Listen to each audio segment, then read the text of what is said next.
Hello बच्चों। आज हम बात करते हैं पत्र लेखन के बारे में। ये एक बहुत ही छोटा शॉर्ट टॉपिक है और आपको ये 5 नंबर दिलाता है। तो आज हम लोग देखेंगे कि सिर्फ कौन कौन सा पत्र लेखन एप्लीकेशन पढ़ना है आपको, जो आपकी 2025 की बोर्ड परीक्षा में आएगा। और ये सारे ही पत्र लेखन आपके महत्वपूर्ण हैं। एक फॉर्मेट हम लोग समझेंगे और उसी के हिसाब से आपको लिखना रहता है एग्जाम में।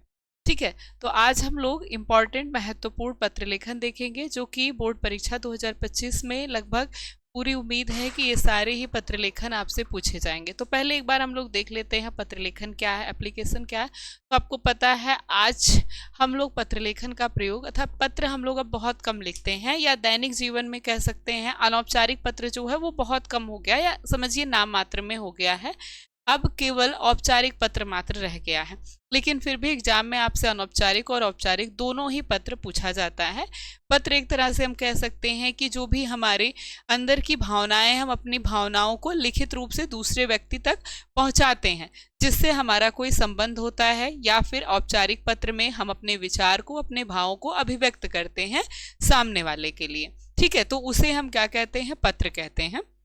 ये पत्र दो प्रकार का होता है। पहला होता है औपचारिक पत्र और दूसरा होता है अनौपचारिक पत्र। ठीक है, औपचारिक पत्र और अनौपचारिक पत्र दो प्रकार के पत्र होते हैं। पहले हम समझ लेते हैं कि जब भी हम पत्र लिखते हैं तो उस समय हमें कौन कौन सी बातें ध्यान देनी चाहिए। तो पत्र लिखते समय पहले तो आपको ये पता होना चाहिए कि जो प्राप्त करने वाला है उसका नाम, पता, दिनांक, ये सब कुछ आपके पत्र में मेंशन होना चाहिए, रहना चाहिए। और जो पत्र का विषय हो वो स्पष्ट रहना चाहिए। मुख्य रूप से जो औपचारिक पत्र है, औपचारिक पत्र में ही विषय होता है, विषय स्पष्ट होना चाहिए, क्योंकि बहुत सारे पत्र होते हैं तो जो पत्र पढ़ने वाला होता है वो केवल विषय को देख के समझ जाता है। ठीक है, अनावश्यक बातों को उसमें नहीं लिखना चाहिए। पत्र लिखते समय क्रमबद्धता का हमें विशेष ध्यान देना चाहिए। जो पत्र का फॉर्मेट होता है उसमें जो क्रमबद्धता है कि कब हमको नाम लिखना है, जो भी प्राप्त करता है उसका कब नाम लिखना है, कहाँ दिनांक लिखना है, कहाँ से संबोधन लिखना है, और कहाँ विषय डालना है, कहाँ विषय वस्तु लिखना है, ये सारी क्रमबद्धता होनी चाहिए। अगर ये क्रमबद्धता के साथ आप पत्र लिखते हैं तो आपको पूरे का पूरा नंबर मिलता है। अगर क्रमबद्धता आप कहीं भी मिस करते हैं या फिर आपका जो पत्र का फॉर्मेट है वो सही नहीं आप लिखते हैं, उसका प्रारूप सही नहीं बताते, तो आपका नंबर कट जाता है। उसी प्रारूप के हिसाब से आपको नंबर मिलता है। विषय वस्तु भले ही थोड़ा सा इधर उधर हो जाए, कोई दिक्कत नहीं है, लेकिन जो पत्र का फॉर्मेट है आपका वो बिल्कुल अच्छी तरीके से स्पष्ट होना चाहिए। पत्र की भाषा सरल होनी चाहिए, सामान्य, मधुर और आदर्शसूचक तथा शुद्ध होनी चाहिए। ठीक है, पत्र को अधूरा नहीं छोड़ना चाहिए, पूरी तरीके से पत्र को पूरा करना चाहिए। और ये कोशिश करनी चाहिए कि पत्र एक ही पेज पे रहे तो वो सुंदर दिखाई देता है, मुख्य रूप से जो औपचारिक पत्र हैं उसके लिए। अब हम देखते हैं पत्र दो प्रकार के हैं आपके पास, अनौपचारिक पत्र और औपचारिक पत्र। औपचारिक पत्र क्या होता है? औपचारिक पत्र जो हम कार्यशाला में भेजते हैं, जैसे आप विद्यालय में भेजें, या फिर संपादक को लिखते हैं जिससे हमारा औपचारिक संबंध होता है, जैसे किसी अधिकारी को लिखते हैं। ठीक है, तो ये सारे जो पत्र होते हैं ये सारे औपचारिक पत्र होते हैं अगर हम इनको लिखते हैं। अनौपचारिक पत्र क्या होते हैं? हमारे सगे संबंधियों को, मित्रों को, रिश्तेदारों को कह सकते हैं, या फिर कह लीजिए किसी परिचित व्यक्ति को जब हम पत्र लिखते हैं तो उसे क्या कहते हैं? अनौपचारिक पत्र कहते हैं। ठीक है, इस पत्र में हम क्या कहते हैं, इसमें व्यक्ति से संबंधित सुख, दुख, हर्ष, उत्साह आदि का वर्णन किया जाता है। अनौपचारिक पलों की भाषा जो है आत्मीय होती है और हृदय को स्पर्श करने वाली होती है। अब हम देखते हैं कि जब भी हम पत्र का फॉर्मेट बनाते हैं तो आपको हमेशा दिखाई देता है पत्र पाने वाले के साथ जो आपका संबंध है, या फिर आप संबोधन कैसे कर रहे हैं, अभिवादन कैसे कर रहे हैं, अभिनिवेदन। अभिनिवेदन जो आप देखते हैं दाईं तरफ लास्ट में लिखा जाता है उसको अभिनिवेदन कहा जाता है। अभिवादन मतलब होता है ना नमस्कार करना, वो अभिवादन होता है। ठीक, तो पहले हम पत्र प्राप्त करने वाले के साथ संबंध देखें। अगर आपसे कोई बड़ा है, अपने से बड़ा संबंधी है, ये अनौपचारिक पत्र की बात है, तो उसको जब हम संबोधित करते हैं तो पूज्य, पूजनीय या फिर पूजनीय कहते हैं। ठीक है, पूजनीय क्या हो गया, या फिर आदरणीय कहेंगे। जैसे आपका बड़ा संबंधी, आप अपने पिता को लिख रहे हैं तो पूज्य पिताजी लिखेंगे, या फिर आदरणीय पिताजी लिखेंगे। माता जी हैं, माता जी, या बड़ा भाई बहन जो भी है, जो भी आपसे उम्र में बड़ा है उसके लिए जब आप लिखते हैं तो संबोधन में आपको ये लिखना रहता है अभिवादन। फिर उसके बाद अगला जो फॉर्मेट आता है, अगला जो क्रमबद्धता है, उसमें अगले क्रम में आता है अभिवादन। अभिवादन में चरण स्पर्श और सादर प्रणाम कुछ भी लिख सकते हैं। इसके बाद अभिनिवेदन आता है। अभिनिवेदन में क्या लिखते हैं? आज्ञाकारी, आपका आज्ञाकारी, आपके स्नेह का आकांक्षी और आपका प्यारा इत्यादि ये लिखते हैं। अपने अगर आप छोटे से पत्र लिख रहे हैं छोटे संबंधी के लिए तो उसको आपको आशीर्वाद देना है, तो आप उसको संबोधन में क्या कहेंगे? चिरंजीवी कहेंगे या प्रिय कहेंगे। अभिवादन की जगह आपको क्या करना है? आशीर्वाद देना है, तो शुभ आशीर्वाद या फिर प्रसन्न रहो जैसे कह सकते हैं वैसे। अभिवादन अभिनिवेदन में क्या होता है? शुभेच्छु, तुम्हारी शुभ की इच्छा रखने वाला, तुम्हारा शुभाकांक्षी और या फिर तुम्हारा हितैषी।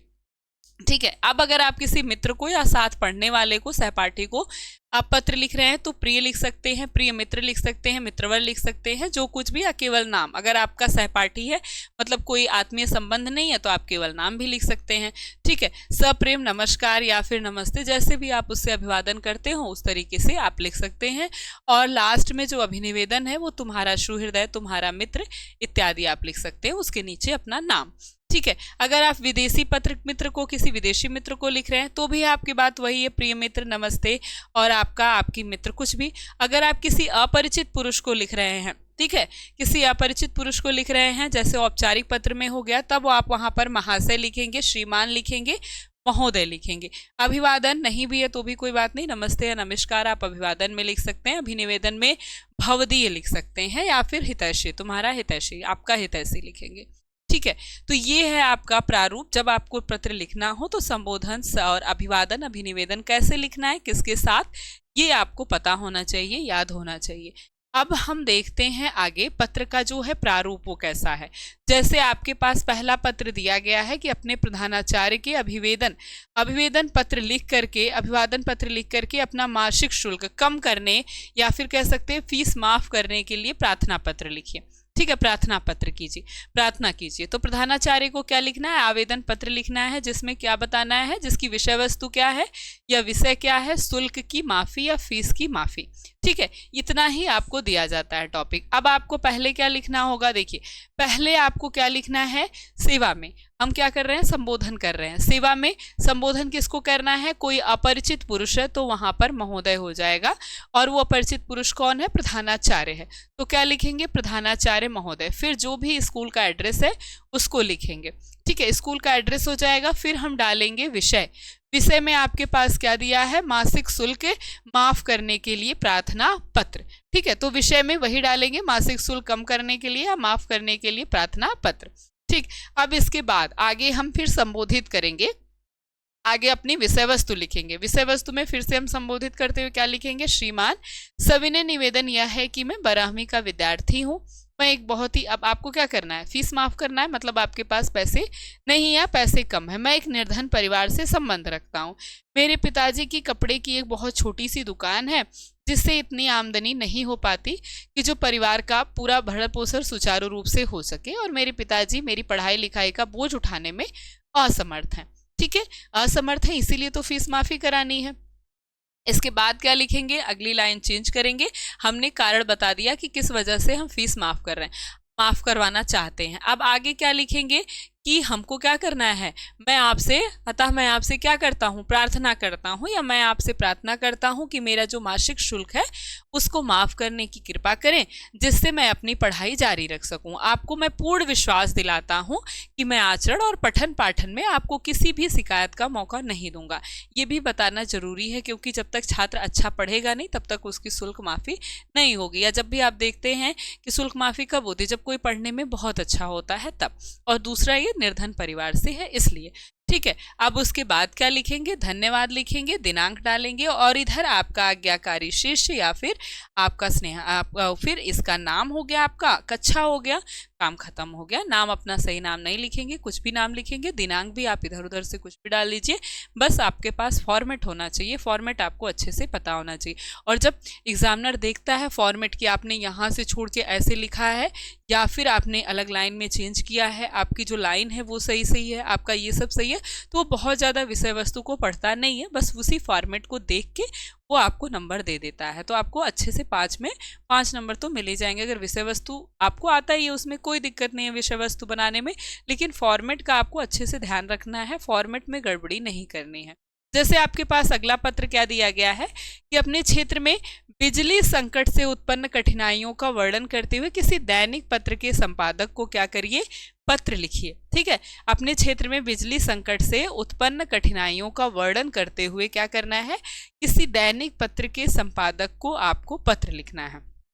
ठीक, अब इसमें भी वही लिखेंगे। सेवा में किसको पत्र लिखना है, दैनिक पत्र के संपादक को। तो जो भी प्रधान संपादक है उसको, नाम तो आपको पता नहीं है तो लिखेंगे प्रधान संपादक। फिर किसी भी संपादक या कोई भी दैनिक पत्र जो है उसका नाम लिखेंगे। जैसे यहाँ पर क्या है, हिंदुस्तान पटना लिखा हुआ है। फिर अपना विषय डालेंगे। विषय आपके पास क्या है, बिजली संकट से उत्पन्न कठिनाइयों का वर्णन करना है। तो बिजली संकट से उत्पन्न कठिनाई के लिए, ठीक है, कठिनाइयों के या परेशानियों के संबंध में कर सकते हैं। ठीक है, ये क्या हो गया, ये आपका विषय हो गया। अब इसके बाद आगे शुरू करेंगे। आप अपनी बिजली संकट से जो भी आपको परेशानियां दिखाई देती हैं उन सब के बारे में लिखेंगे कि बिजली कटने से क्या क्या परेशानी होती है। ठीक है, तो पहले लिखेंगे क्या, महोदय, मैं आपके लोकप्रिय समाचार पत्र के माध्यम से बिजली संकट और उससे उत्पन्न कठिनाइयों की ओर सरकार का तथा अन्य अधिकारियों का ध्यान आकर्षित करना चाहता हूँ या आकृष्ट कर रहा हूँ। आशा है कि लोग इस विषय को, आप सभी लोग इस विषय को गंभीरता से समझते हुए अवश्य ही इस पर अपने पत्र, मेरे पत्र में स्थान देंगे। ठीक है, और आजकल पटना बिजली बोर्ड की ओर से नित्य ही बिजली की कटौती की जा रही है। प्रायः दिन भर बिजली गायब रहती है और रात को भी वही आंख मिचौली खेलती है, मतलब रात में भी गायब रहती है, दिन में भी गायब रहती है।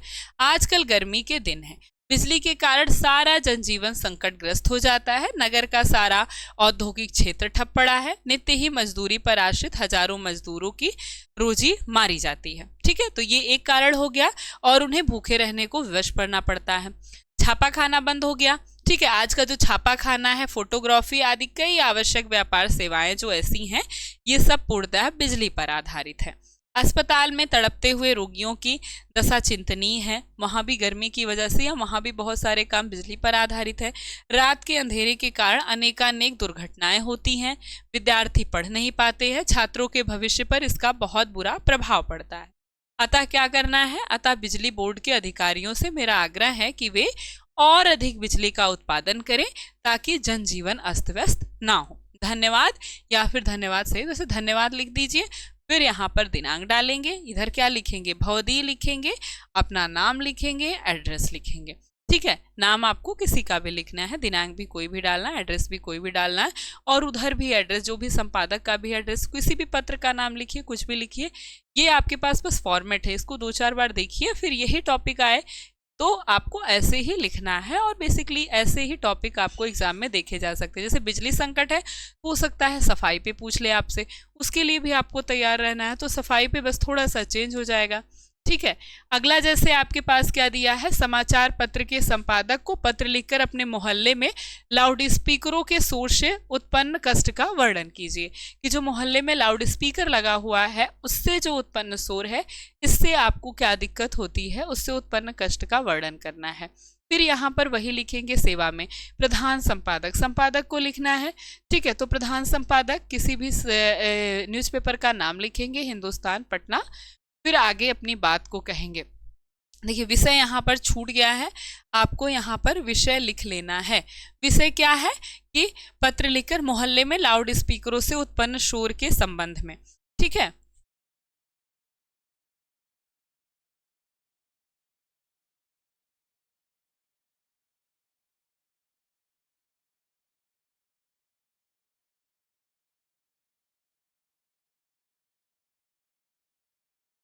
ठीक, मोहल्ले में लाउड स्पीकरों से उत्पन्न शोर के संबंध में।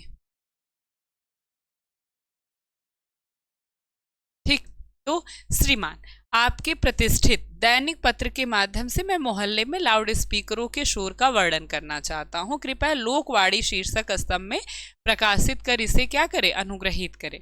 अब क्या प्रकाशित करना है ये कि आजकल हमारे मोहल्ले जगन्नाथपुरी, कुछ भी मोहल्ले का नाम आप लिख सकते हैं, चारों ओर लाउड स्पीकरों के शोर के कारण मोहल्ले वालों का जीना बहुत ही दूभर हो गया है। मोहल्ले में एक जगन्नाथ भगवान का मंदिर है और वो एक गुरुद्वारा है, जहां पर क्या हो रहा है, लाउड स्पीकर लगे हुए हैं। ऐसा लगता है कि दोनों में होड़ लगी है कि कौन अधिकाधिक ऊंची आवाज में सोते हुए बहरे प्रभु को जगाकर अपनी राम कहानी सुना सकता है। धर्म ग्रंथों से तत्व के साथ संकीर्तन और गुरुवाणी का बखान प्रातः 4 बजे से ही प्रारंभ हो जाता है और यह सिलसिला रुके देर रात तक चलता रहता है, मतलब दिन भर लाउड स्पीकर बजता रहता है।